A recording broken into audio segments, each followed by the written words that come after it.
Everyone, कैसे हैं आप सब। आशा करता हूँ आप अच्छे होंगे। आज है 22 जनवरी और आज संडे है, तो मैंने सोचा आज ब्लॉगिंग करते हैं। और दोस्तों, welcome to my new blog.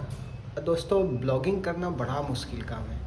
एक तो अगर कोई बंदा पढ़ता हो उसके लिए ब्लॉगिंग करना सच अ डिफ़िकल्ट टास्क कि मतलब मैं बता नहीं सकता हूँ। उसमें एडिटिंग करना, ये करना, वो करना, it's so difficult. So that's why I am not able to make any blog in previous 2 to 10 day.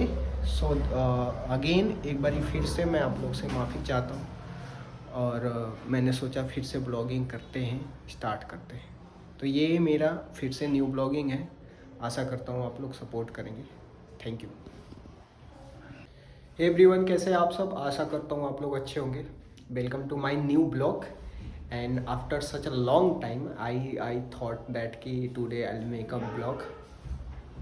दोस्तों, तो ये हमारे एक स्टूडेंट हैं, इनका क्या नाम है आपका बताइए। बॉबी सूद। हाँ, बॉबी इनका नाम है। कौन सी क्लास में पढ़ते हैं। 12 ए सेक्शन। लास्ट कल हम लोगों ने क्या पढ़ा था, हड़प्पा सभ्यता। आप बताइए तो। कौन सा। हड़प्पा सभ्यता। हाँ, तो हमने इनको हड़प्पा सभ्यता बताया था, मतलब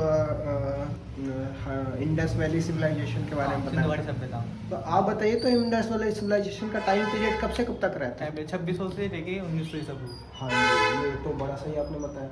और जो इंडस वैली या हड़प्पा सिविलाइजेशन को कितने भागों में डिवाइड किया जाता 2 है। टाइप में। 2 भागों में डिवाइड। कौन कौन। एक तो पहली अर्ली। आरंभिक हाँ। और एक वो बाद की सभ्यता। Later Harappa, Later early and सभ्यता। लेटर हड़प्पा। Later। अच्छा बताइए कि हड़प्पा में मोहनजोदड़ो के बारे में बताइए। मोहनजोदड़ो को। मोहनजोदड़ो का अर्थ होता है मृत्यु का टीला। हाँ। ठीक है, जो उसकी खोज थी वो 1922 में की गई थी। हाँ जी। ठीक है, और जॉन मार्शल के नेतृत्व में राखाड़िदास बनर्जी ने इसकी खोज की थी। राखल और मोहनजोदड़ो में और हड़प्पा सभ्यता में कॉमन चीज़ थी, मतलब वहाँ पे एक मोहर मिली थी, जिससे पता लगा सकते हैं कि हम ये दोनों जो चीज़ है, मतलब हड़प्पा और मोहनजोदड़ो, ये दोनों स्थल मिलते जुलते हैं, मतलब एक ही चीज़ मोहर मिली थी, मतलब एक ही सभ्यता के है हमारे।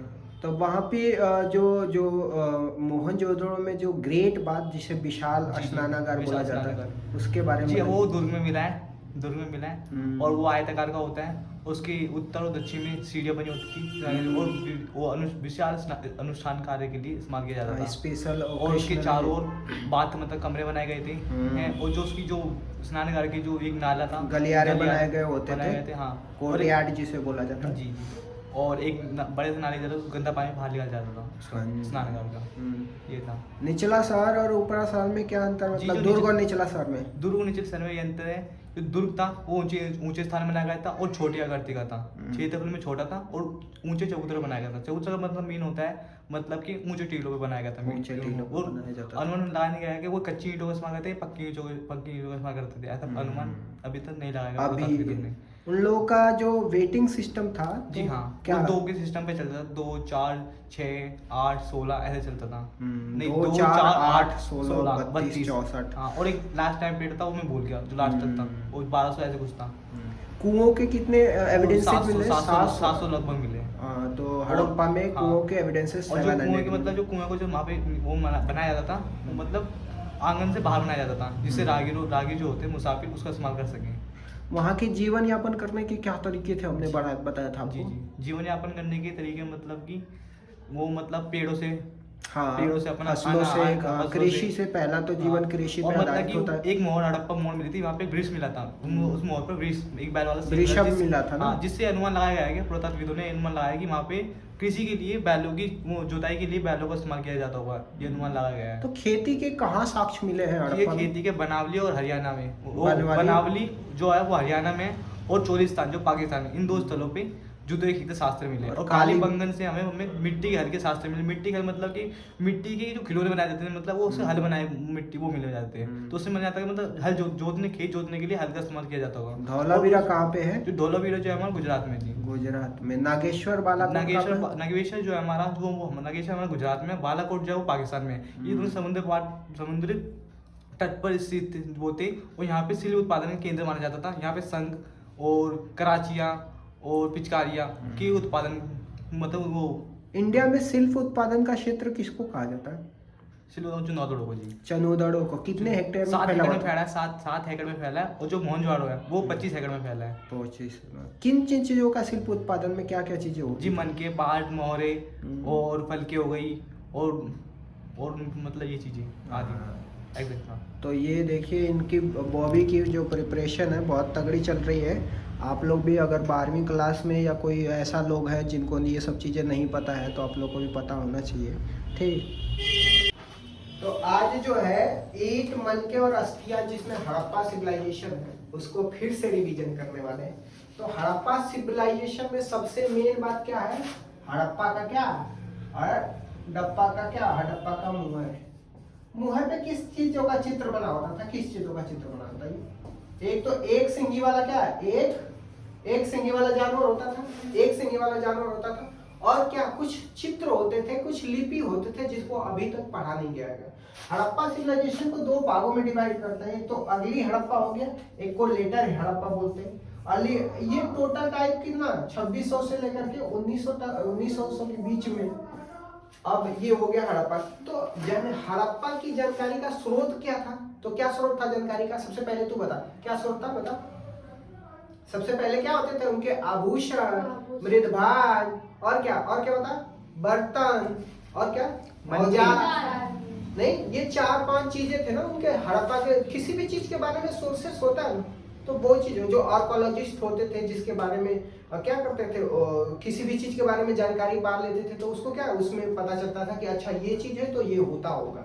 आई बात समझ में? तो सोर्सेस क्या था, क्या सोर्स था? पहला क्या, औजार हो गया, दूसरा क्या, आभूषण हो जाएगा, तीसरा हथियार हो जाएगा, और मन के बाट, कीमती वस्तु, ये सब चीजें क्या सोर्सेस है। ठीक। तो यहाँ पे जो मृदभाग आभूषण होते थे ये सबसे क्या होता था, माना जाता था कि इंपॉर्टेंट सोर्सेस है।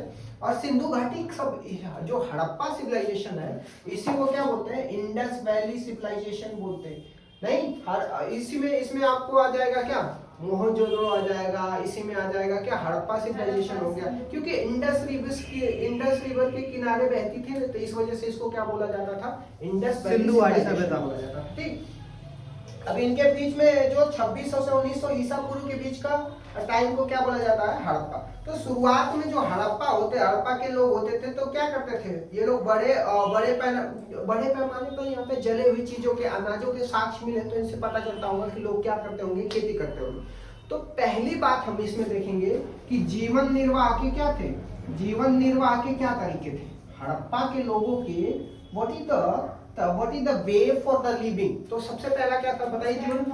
हाँ जी सर, वो पेड़ पौधे से वो कृषि हो गया, और जानवर हो गया, और समुंदर से। हाँ, तो कृषि में वो लोग क्या करते थे, खेती करते थे। खेती क्या करते थे, जौ का खेती करते थे, और किसका, अनाज का, और दाल, सफेद चने हो गया, तेल हो गया, इन सब चीजों का क्या करते थे, खेती करते थे। इसके बाद जो हो गया जानवर। कौन सा जानवर, जानवरों में 2 टाइप के जानवर होते हैं। तो मवेशी में आएंगे, मवेशी, और दूसरा कौन आएंगे, जंगली जानवर सर, जंगली जानवर। मवेशियों में कौन आते थे, भेड़, बकरी, सुअर, भेड़, बकरी और सुअर, गाय, सुअर हो गया। तो ये सब चीजें। जंगली जानवरों में 2 जानवरों का नाम याद कर लीजिए, हिरन और घड़ियाल।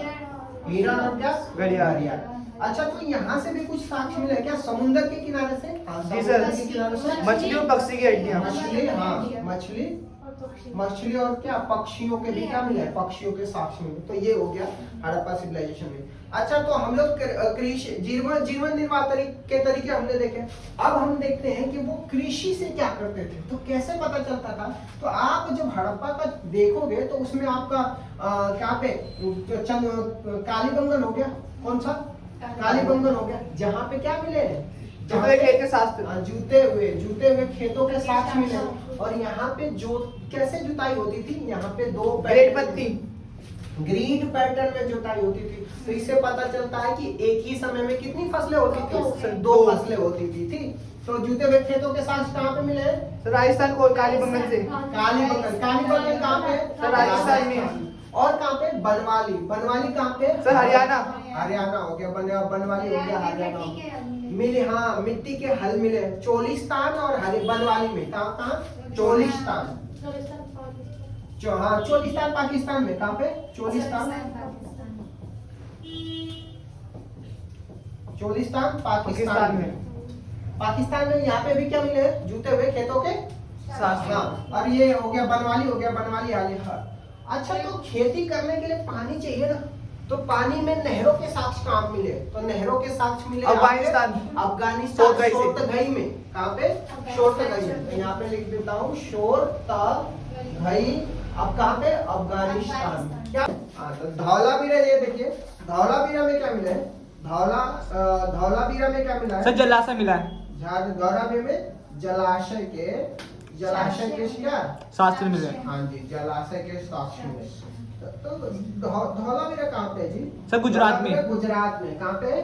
गुजरात में। तो धौलावीरा गुजरात में, यहाँ पे जलाशय का साक्ष्य मिला है। और बनवाली कहाँ पे? हरियाणा में। यहाँ पे क्या मिले? हलों के साक्ष्य मिले हैं। चोलिस्तान कहाँ पे है? यहाँ पे चोलिस्तान लिख देता हूँ। चोलिस्तान कहाँ पे? पाकिस्तान में। यहाँ पे भी क्या मिला है? यहाँ पे भी मिट्टी के हलों के। तो मिट्टी के हलों के साक्ष्य दो जगह मिले। एक कहाँ पे मिला है? एक चोलिस्तान, दूसरा कहाँ पे? बनवाली। और जो जूते हुए खेतों के साक्ष्य कहाँ पे मिले हैं? कालीबंगन में मिले हैं। कालीबंगन कहाँ पे? राजस्थान सर। और आपको जलाशय के साक्ष्य कहाँ पे मिले हैं? सर धौलावीरा गुजरात में। जलाशय के साक्ष्य कहाँ मिले हैं? धौलावीरा गुजरात में। ये हो गया। इसके बाद मोहनजोदड़ो के बारे में अगर कोई पूछे कि मोहनजोदड़ो का कैसी व्यवस्था है, तो सबसे प्लांट सिटी बोला जाता है, अनूठी शहरी व्यवस्था बोला जाता है, जो अभी हम लोग देख रहे हैं। आज से 2000 साल पहले, 2600 साल पहले, 2600 से 1900 ईसा पूर्व के बीच में वहां पे क्या हुआ था? उसमें क्या बना हुआ था? जो वेल प्लान्ड सिटी जिसको बोला जाता है। ठीक, तो जब भी हड़प्पा के बारे में आए तो इसको दो भागों में डिवाइड किया है। हड़प्पा को क्या नाम है? हड़प्पा को क्या? मोहनजोदड़ो को कितने भागों में? मोहनजोदड़ो को दो भागों में। एक को क्या बोलते हैं? सर दुर्ग। एक को दुर्ग बोलते हैं, दूसरा क्या? निचला शहर बोलते हैं। दुर्ग क्या होता था? छोटा होता था, लेकिन कहाँ पे होता था? ऊंचे पे होता था। कहाँ पे होता था? ऊंचा पे, चबूतरे पे होते थे। किस पे होता था? चबूतरा। अब जो निचला शहर क्या होता था? आवासीय भवन होता था सर। ये आवासीय बड़ा होता था, लेकिन कहाँ पे होता था? नीचे होता था। तो जो दुर्ग है वो ऊंचे पे होता था, निचला शहर है वो नीचे पे होता था। तो इस तरीके से इन दोनों के बीच में दीवार से क्या किया जाता था? सेपरेट किया जाता था, अलग किया जाता था। जिसको निचले शहर को भी दीवार से अलग किया जाता था, और ऊंचे शहर को भी क्या किया जाता था? जिसको दुर्ग को भी क्या किया था? दीवारों से अलग किया जाता था। ठीक, यहाँ पे चबूतरों पे क्या होते थे? जो दुर्ग होता था चबूतरों पे बना होता था। और इस चबूतरों को बनाने में मतलब बहुत ज्यादा मात्रा में क्या होते थे? लेबर की जरूरत होती थी, जो क्या करते थे? डेली वर्सेस काम करते थे। ठीक, 20 लाख श्रम की आवश्यकता। हाँ जी। अब ये इसके बाद क्या होता था? इनके बीच में नालों का जो सिस्टम था, नालों का जो पैटर्न होता था, तो नालों में क्या होती थी? जो हड़प्पा के शहर होते थे उनमें नालों में क्या एक अनूठी विशेषताओं में क्या प्लान्ड तरीके से जल निकासी किया जाता था ना। प्लान्ड तरीके मतलब बहुत ज्यादा नियोजित तरीके से जल निकासी किया जाता था। और हमें सड़क और गलियां याद कर लीजिएगा। क्या? सड़क और गलियां क्या करती थी? ग्रिड पैटर्न पे बनी होती थी। सड़क और क्या? गलियां क्या बनाती थी? ग्रिड पैटर्न मतलब एक दूसरे को समकोण पर काटती थी। 90 डिग्री पे काटना होता था। और घरों के जो भी गंदे पानी होते थे वो क्या करते थे? गलियों से नालियों को जोड़ता हुआ क्या सटे होते थे ना। प्रत्येक घर से कम एक दीवार से गली जुड़ी होती थी, उससे नलियों के माध्यम से क्या मेन नाले में कनेक्ट हो जाती थी। तो ये चीज हो गया क्या? नालियों का व्यवस्था, ग्रिड पैटर्न, और बहुत ज्यादा प्लान तरीके से बनाया जाता था। हर प्रत्येक घरों का नालियों से घरों के बाद एक दीवार होती थी जो नालियों को कनेक्ट करती थी। ठीक, इसके बाद क्या होता था? घर का स्थापना। घर का कैसा होता था? तो वहां पे जो घर का प्लानिंग होता था, एंट्रेंस सीधे नहीं होता था, टेढ़ा मेढ़ा एंट्रेंस होता था। जो ग्राउंड फ्लोर पे होते थे उस पे कोई क्या होती थी? कोई खिड़कियां नहीं होती थी, ताकि प्राइवेसी का कुछ इश्यू होता था। और हर घर में क्या होता था? एक कोर्टयार्ड होता था, क्या आंगन होता था, जिसमें महिलाएं क्या होती थी? शुष्क के समय, गर्मी के समय अपना कातन का काम करती थी, खाना पकाने का काम करती थी। ठीक, तो ये सब। और हर जो क्या नाम है? कोर्टयार्ड होता था, जिसको क्या बोलते हैं? आंगन के किनारे क्या होते थे? घर होते थे। आंगन के कमरे बने होते थे। क्या होते थे? कमरे बने। घर के बारे में जब भी मैं बताऊं तो क्या होता था? पहली बात क्या होती थी? इंटरेंस का होता था। क्या हो गई? इंटरेंस का। दूसरा बात क्या हो जाएगा, दूसरा क्या हो गया कि फर्स्ट फ्लोर पे क्या होता था, खिड़कियां नहीं होती थी, कोई भी क्या था, विंडो नहीं होती, क्या था, विंडोज नहीं थी। तीसरा बात क्या था, क्या बता, तीसरा बात, सर घर में होने वाले काम, हाँ जी, जो घर में जो क्या होता था, कोर्टयार्ड होता था। कोर्टयार्ड मतलब क्या, आंगन। हर घर में क्या होता था, आंगन होता था जिसमें महिलाएं कटाई बिना मतलब खाना पकाने का काम, कटाई का काम, घरेलू काम, हाँ जी, ये सब चीजें होती थी। ठीक, तो ये हो गया आपके घर के बारे में। और हर घर में क्या होता था, एक न एक कुआं होता था, ऐसा माना जाता था। एक घरों में क्या होता था, हर घर में नाला होता क्या होता था, कुआं होता था। और हर घर में नालियों से क्या पानी निकाल के मेन सीवेज में क्या करते थे, कनेक्ट कर लेते थे। तो पूरा हड़प्पा सभ्यता में या हड़प्पा सिविलाइजेशन में पाया गया है कितने कितने कुओं के साथ मिले, 700 700 लगभग आसपास, लगभग 700 कुओं के। और हर घर में पीछे की तरफ क्या एक राहगीर के लिए क्या बनाया कुआं बनाया जाता था, हाँ जी, कि वो पानी पी सके, हाँ जी, मतलब राहगीरों द्वारा संभवतः राहगीर उसका क्या करते होंगे, इस्तेमाल क्या करते थे। ठीक, तो इस तरीके से ये घर के बारे में हो गया।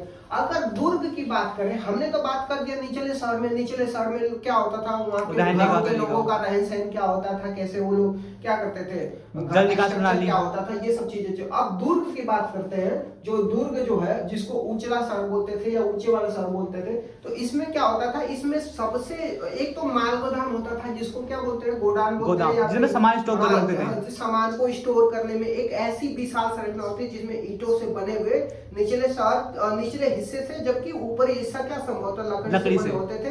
और जो पहले ही मतलब ऊपर वाला लकड़ी से बना होता था, नीचे वाला गोदाम मतलब क्या होता है, जब चीजों को क्या स्टोर हाउस जिसको बोलते हैं, वेयर हाउस इंग्लिश में बोलते हैं। तो वेयर हाउस बनाया जाता था इस तरीके से कि जो नीचे का क्या होता था फर्श का, ऊपर का क्या होता था लकड़ी का। तो लकड़ी तो ज्यादा लंबे समय तक टिक नहीं सकता, तो लकड़ी क्या हो जाते थे, सड़ जाते थे। तो नीचे से पता चलता था कि अच्छा ये वेयर हाउस है, यहाँ पे गोदाम है, यहाँ पे सामानों को रखा जाता। पहला बात क्या होता था, माल गोदाम। दूसरा विशाल स्नानागार जिसको ग्रेट बाथ बोला जाता। हम किसके बारे में बात कर रहे हैं, हम दुर्ग की बारे में बात कर रहे हैं। हम लोग किसके बारे में दुर्ग की बात कर रहे हैं। पहला बात हमने गोदाम हो गया, माल गोदाम हो गया। दूसरा बात क्या, विशाल स्नानागार। अच्छा, विशाल स्नानागार के बारे में जब हम बात करते हैं तो एक आयताकार टैंक होता था जिसमें ओकेशनली माना जाता था कि किसी विशेष स्पिरिचुअल ओकेशनली उसका क्या किया जाता था, यूज किया जाता था। वो जो आयताकार नाला टंक होती थी, आयताकार जो विशाल स्नानागार होता था, उसमें दोनों साइड उत्तर और दक्षिण साइड से सीढ़ियां होती थी, ठीक। और उसमें क्या पानी भर दिया जाता था और स्पेशल ओकेशनल पे उसमें क्या किया जाता था, तल, हाँ, जलाशय के तल से जाने के लिए सीढ़ियों का लोग प्रयोग करते थे। और जिसमें स्नानागार जो क्या होता था, उसके अगल बगल में क्या होते थे, चारों तरफ क्या होते थे, कमरे, चारों तरफ, हाँ, गलियारे, 4 कमरे, चारों तरफ गलियारे बने होते थे। और हाँ, और उसमें क्या होता था, हर 3 साइड से क्या होते थे, बाथरूम लगे होते थे जिसमें लोग क्या करते थे, उसका प्रयोग करते थे। और जो उसमें जो आयताकार टैंक बनाया गया था वो गारे की क्या होता था, जिप्सम, हाँ, जिप्सम का प्रयोग करके ईंटे को क्या, ईंटों को पानी बाहर निकल दिया जाता सो दैट कि वहां से रिसाव क्या हो, रिसाव जो है कम हो, ठीक। तो ये चीज हमने दूर के बारे में पढ़ा। अब देखिए हड़प्पा सिविलाइजेशन का सबसे इंपॉर्टेंट बात क्या होता है, सामाजिक और आर्थिक, हाँ जी, सामाजिक और क्या आर्थिक विभिन्नता कैसे पाया जाता है, डिफरेंसेस सोसाइटी में, इकोनॉमिक्स में कैसे, व्हाट इज द डिफरेंस, कैसे पता चलता था कि समाज में कौन अमीर है कौन गरीब है। तो 2 चीजें, एक तो क्या होता था शवाधान से, और दूसरा बात क्या होता है, विलासिता की वस्तु। शवाधान मतलब क्या होता है, लोगों की कब्र को खोद कर देखते थे कि वहां पे कैसी चीजें मिली है, वहां पे क्या, अच्छा कुछ कीमती चीजें मिली है, बेशक कीमती चीजें मिली है तो माना जाता था कि ये लोग अमीर होंगे। और बहुत सारे ऐसे कब्रों से नहीं मिली है तो हो सकता है वहां पे कोई रिवाज नहीं रहा होगा, ऐसा क्या आर्कोलॉजिस्ट कहना चाह रहे हैं, ठीक। पहली बात क्या हो गया, शवाधान। विलासिता की वस्तु में एक ऐसी वस्तुएं होती थी जिसका बहुत क्या होते थे, बहुत कम यूज होते थे, या बहुत मुश्किल से, या बहुत कीमती होते थे, दुर्बल होते थे वो, हाँ, दुर्लभ होते थे। तो इस वजह से लोग उसका यूज कम करते थे। तो उसमें क्या होंगे, विलासिता का, जिसमें फायांस हो गया, फायांस और क्या, फायांस और सोना को क्या माना जाता है, फायांस से दुर्बल होते थे क्योंकि कम पाए फायांस और जाते थे। सोना को माना जाता था कि ये विलासिता की वस्तु है। क्या है? विलासिता। विलासिता की वस्तु। क्यों क्यों? क्योंकि विलास जो फायांस होते थे किससे बने होते थे? रेत से, बालू, और क्या? बालू से, और और क्या? चिपचिपे पदार्थ से। हाँ जी, चिपचिपे पदार्थ से बने होते थे। तो ये हो सकता था कि इसका यूज जो है लिक्विड को रखने के लिए, मतलब तरल पदार्थों के, सुगंधित। हाँ, इत्र वगैरह को, तरल पदार्थों को रखने के लिए बनाया जाता था। और इससे क्या होता था? इससे रिसाव कम होता था। किसकी बात हम लोग कर रहे हैं? फायांस की बात कर रहे हैं। इसके बाद सोना भी उस समय बहुत कम यूज होता था, माना जाता था क्या? विलासिता की वस्तुओं में सोना भी माना जाता था। तो सामाजिक भिन्नता के बारे में जब भी आपसे क्वेश्चन पूछेगा तो आप क्या भर भर के लिखिए विलासिता की वस्तुओं के बारे में, सोने के बारे में, विलासिता के बारे में। फायांस का उदाहरण दे सकते हैं। फायांस क्या होते थे?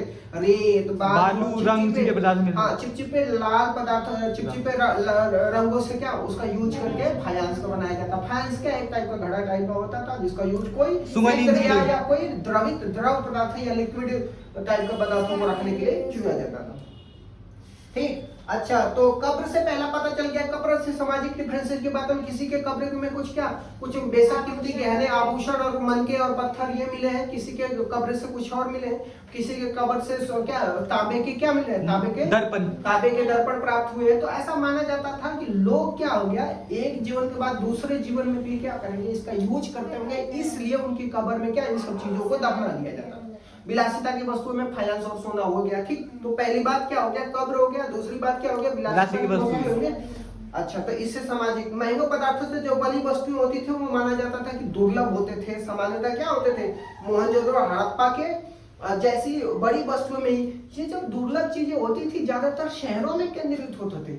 जो विलासिता की वस्तुएं होती थी ज्यादातर कहाँ पे केंद्रित होते थे? बड़े शहरों में, हड़प्पा और मोहनजोदड़ो में क्या होती थी? केंद्रित होती थी। ठीक। कालीबंगा जैसे छोटी वस्तुओं में बिल्कुल नहीं मिलती थी। सोना तो दुर्लभ ही था। ठीक।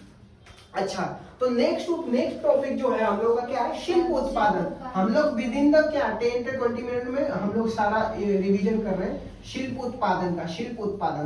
शिल्प उत्पादन का केंद्र किसको माना जाता है? चनहुदड़ो को। अच्छा, जो मोहनजोदड़ो कितने हेक्टेयर में फैला हुआ है? 7 एकड़ में सर। हाँ जी, मोहनजोदड़ो 120 कितना? मोहनजोदड़ो 125 हेक्टेयर में। जबकि उसके कंपेयर में, मोहनजोदड़ो के कंपेयर में जो चनहुदड़ो है वो 7 हेक्टेयर में फैला हुआ है। शिल्प उत्पादन का केंद्र माना जाता था। तो शिल्प उत्पादन में क्या होता था? शंख की कटाई होती थी, और क्या होता था? मुहरे बनते थे, धातु के काम होते थे। ठीक। बाट बनते थे, बाट मतलब मनके बनते थे। ठीक। जो वेटिंग सिस्टम है वो सब चीजें मतलब। तो जब भी शिल्प उत्पादन मतलब पत्थर से इन सब चीजों का बनाया जाता था, चाहे मनके की बात हो, चाहे बाट की बात हो, चाहे मुहर की बात हो। ठीक। जैसे मुहर बनता था तो कौन से पत्थर से बनता था? सेलकड़ी नामक पत्थर से बनता था।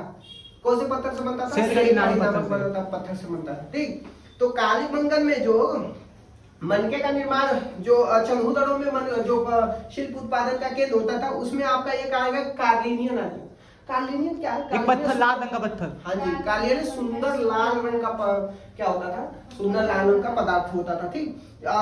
जैस्पर होगा, स्टेपिक्स होगा, क्वार्ट्ज हो गया, सेलकड़ी हो गया, और कुछ मेटल भी यूज होते थे। क्या? पत्थर, तांबा, कांसा, सोने, ये सब चीजें भी यूज किया जाता था। फायांस, तो इन सब चीजों को भैया रोक दी मैंने। क्या मिले हैं? नागेश्वर और बालाकोट में किन चीजों के साक्ष्य में है? तो ये यहाँ पे आपको मिले हैं, आपको शिल्प उत्पादन के क्षेत्र मिले हैं। चनहुदड़ो हो गया, लोथल हो गया, हाल ही में धौलावीरा में भी छेद करने के कुछ उपकरण मिले हैं। कहाँ पे मिला है? धौलावीरा, चनहुदड़ो, और क्या पे? बालाकोट कहाँ पे जी? बालाकोट पाकिस्तान में सर। हाँ जी, बालाकोट हो गया, लोथल हो गया, धौलावीरा हो गया। नागेश्वर बालाकोट में भी क्या हुए? यहाँ पे आप पाएंगे कि दोनों ओर वो क्या समुद्र के किनारे हैं, और ये शंख से बनी वस्तु है जिसमें चूड़ियां, करछियां, पचकारियां, ये सब चीजें क्या होते थे? यूज करते थे। हम लोग बात कर रहे हैं शिल्प उत्पादन की। जब हम शिल्प की बात करते हैं तो हमें किसकी याद आना चाहिए? हमें याद आना चाहिए किसकी? हमें याद आना चाहिए चनहुदड़ो की आना चाहिए। चनहुदड़ो कितने हेक्टेयर में फैला हुआ? 7 एकड़ में फैला हुआ। कितने हेक्टेयर में फैला हुआ? 7 हेक्टेयर में। तो शिल्प उत्पादन में पत्थर से कुछ काट के बनाते थे। हाँ, पत्थर से काट के बनाते थे। क्या बनाते थे? हाँ, मोतियां बनाते थे, शंख की कटाई करते थे, मनके बनाते थे। मनके क्या होता है? मनके बीड जो अपना नेकलेस बनाते हैं, मोतियां बनाते हैं छेद करके, तो वो सब चीजें होती थी। मोहर बनाते थे। अच्छा, मोहर बनाते हैं तो ये ध्यान आ रहा होगा कि एक सींगी वाला जानवर वाला मोहर कौन सा पत्थर, सेलगड़ी नामक पत्थर से बना होता था। कौन से पत्थर से बना? सेलगड़ी। तो हो गया, फायांस हो गया, पकी मिट्टी के सभी बर्तनों का प्रयोग किया जाता था। ये जो मनके वनके बनते थे या फिर मनके बनते थे किस टाइप के होते थे? चक्राकार होते थे, गोलाकार, बेलनाकार और क्या ढोलनाकार होते थे। तो अलग अलग टाइप के बनाया जाता था, उसको उसमें उकेरा जाता था, उसमें क्या किया जाता था? उसमें छेद किया जाता था, उसमें डिजाइन किया जाता था। सेलकड़ी एक बहुत ही क्या होता था? मुलायम पत्थर है, इसका प्रयोग आसानी से कार्य किया जाता था। एक मनके सेलकड़ी चूड़ के लेप से के सांचे में ढाल कर तैयार किया जाता था। अच्छा, मनका जो है सेलकड़ी का चूड़ कर लेप होगा, उसको सांचे में डाल के कभी कभी उससे भी तैयार किया जाता था मनका। ठीक। कार्लिनियन क्या होता है? कार्लिनियन लाल रंग का क्या होता था? लाल और पीले रंग के कच्चे माल के उत्पादन से विभिन्न चरणों में मनकों को आग में पकाकर प्राप्त किया जाता था। कार्लिनियन कैसे किया जाता था? आग में पकाकर लाल और पीले रंग के। और उसकी क्या करते थे? घिसाई करते थे, पॉलिशिंग करते थे, छेद करते थे, ये सब चीजें होती थी। कहाँ होती थी? चुनौतड़ों में, लोथल, बालाकोट, लोथल, धौलावीरा कहाँ पे? गुजरात में सर, कहाँ पे? गुजरात में। बनवानी कहाँ पे? हरियाणा। ये सब चीजें एकदम से रटा होना चाहिए कैसे भी। बालाकोट हो गया, नागेश्वर में, यहाँ पे भी क्या मिले? यहाँ पे भी आपको शंख और शंख से बने कुछ वस्तुओं के क्या मिले? चिन्ह मिले। ठीक। चंदड़ों और लोथल से तैयार जैसे मनके मोहनजोदड़ो के हड़प्पा में बड़े शहरों तक लाया जाता था। अच्छा, तो जो दूसरे जो छोटे छोटे लोकल केंद्र होते थे वहां से चीजें बना करके मेन सेंटर तक ले जाते थे। हड़प्पा और मोहनजोदड़ो पे जो चंदड़ों से मनके बनाया जाता था वो कहाँ पे लाके दिया जाता था? हड़प्पा मोहनजोदड़ो में लाके उसको क्या किया जाता था? बेचा जाता था। ठीक है।